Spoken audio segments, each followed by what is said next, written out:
WTA leadership is currently operating in a state of absolute panic because they realize their control over the sport is slipping away faster than they can track it. While high-level executives try to pitch a story of growth and expansion from their corporate offices, the actual events on the ground reveal a much darker reality for the old guard. 2026 brought a shift that nobody expected when the Miami Open practice courts were overflowing with thousands of fans while the main stadium looked like a ghost town. Alex Eala caused a security nightmare that tournament organizers were completely unprepared to handle, which meant people were climbing fences and pushing through barricades just to see a teenager hit a single ball. This situation represents the ultimate nightmare for Steve Simon and the rest of the board because they have spent millions of dollars trying to promote specific players as the faces of the sport.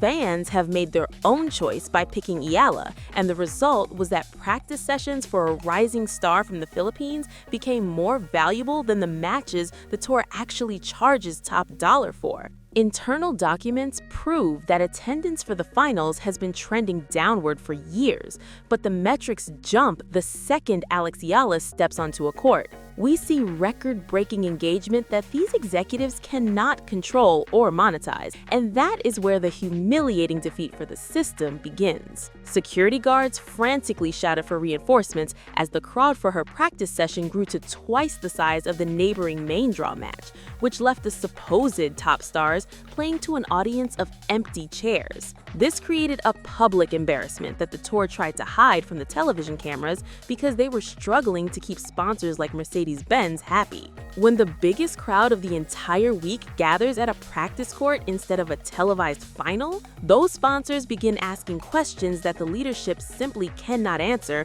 without admitting failure. Board members are currently in meltdown mode because their product is being rejected by the very fans they claim to serve. The crowd chaos in Miami was not an isolated incident, but a clear message to the executives that their preferred narratives no longer work. Thousands of people showed up hours early just to get a glimpse of Eala's footwork, which meant that the main stadium remained empty while the outskirts of the facility were paralyzed by foot traffic. This created a logistical disaster for the tournament director, who had to explain to the board why their top-seeded players were being ignored by the public. The problem was that the fans didn't care about the rankings or the marketing posters because they were there for the hero of the Philippines. And that's when the leadership realized they had a massive problem on their hands that money couldn't fix. The documents show that the tour's internal reports are sounding the alarm because they expected the 2026 season to be a crowning achievement for their established stars. Instead, they are watching a grassroots revolution led by a player from the Philippines who has become the truth teller that the system never wanted to see succeed. Alex Eala is proving that players do not need permission from the front office to be superstars, and her popularity is both organic and impossible to ignore. While the people in charge try to manipulate the rankings and the schedules to favor their own divas, the fans are voting with their feet by turning their backs on forced narratives. This situation is massive because it exposes a total lack of connection between the leadership and the global tennis audience that pays the bills. They have ignored the Asian market for too long while focusing on Western-centric marketing, but now they face a player who has mobilized an entire nation and a global diaspora. Panic is the only word to describe the atmosphere in the executive suites right now, because they cannot cancel a player that the fans love this much. The systemic implications of this are devastating for the current leadership, because it proves their entire business model is based on a lie. Steve Simon has already been forced to announce his retirement, and the pause is rooted in failures exactly like the one unfolding right now in Miami.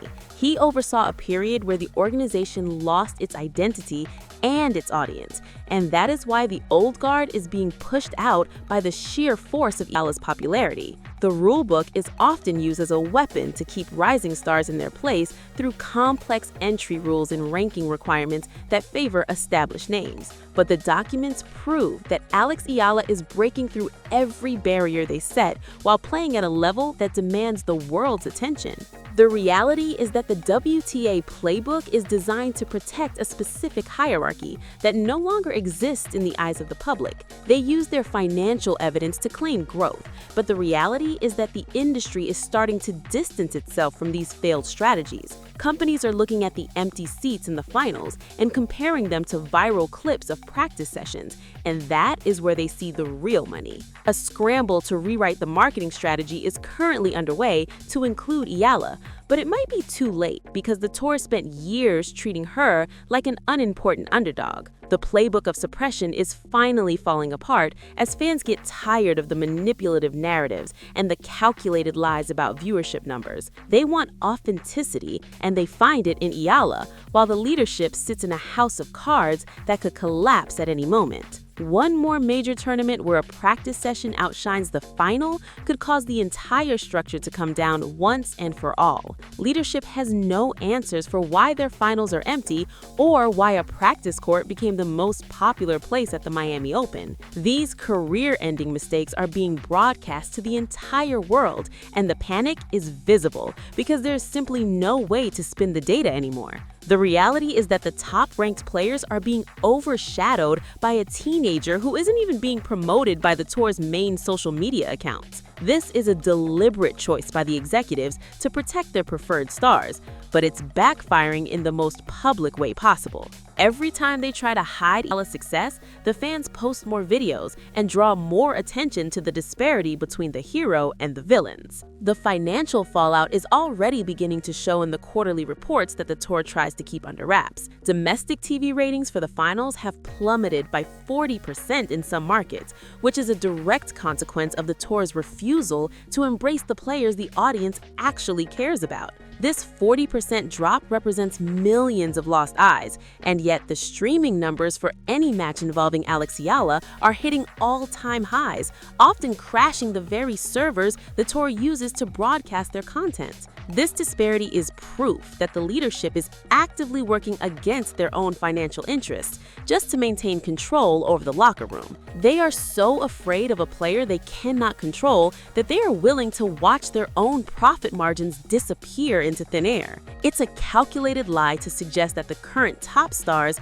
are the primary drivers of growth when the numbers say the exact opposite. A similar trend appeared in the data from the Australian Open earlier this season, when over 68,000 fans flooded the gates during the first week. 68,000. That is the number of people who arrived specifically to see the main draw debut of Alex Eala. And although the tour tried to take credit for those numbers, everyone knows the truth. These fans did not show up for the brand or the executives who have spent years gatekeeping the sport. The crowd sizes are a direct result of a procedural failure where the board refused to promote the players that people actually want to watch. Instead, they protect a small group of insiders who no longer move the needle, and now the industry is starting to distance itself from these failed strategies. What nobody expected was for the fans to take matters into their own hands and turn a practice session into the main event of the tournament. The problem for the WTA is that they have built their entire marketing machine around a few select names that the public has grown tired of. These divas are given the best courts and the best times, yet the fans are still choosing to crowd around a back alley practice court to see Eala hit. This is a total rejection of the tour's authority, and it's happening in real time for the whole world to see.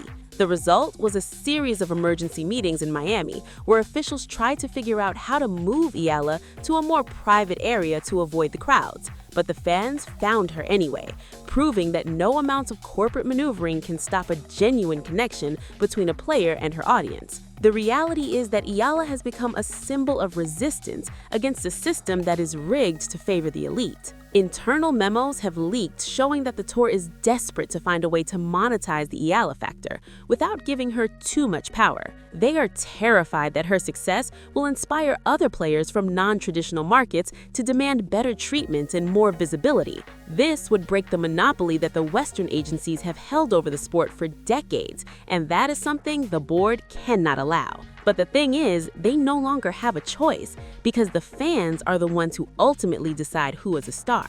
By showing up in record numbers for a practice session, the fans have stripped the WTA of its power to crown the next big thing. Alex Eala is the queen of the court because the people put her there, not because the CEO signed a check. The industry is watching this feud closely because they know the old system is dead and buried, and that changed when the biggest agencies began scouting Eala behind the WTA's back. Agents and sponsors are beginning to realize that the old guard has no idea how to handle the modern landscape of global sports. They are pivoting towards players with real, organic engagement that translates into actual sales and views rather than manufactured hype. The documents prove that Eala's social media metrics are dwarfing those of players ranked in the top 10, which is a total shift in the power balance of women's tennis.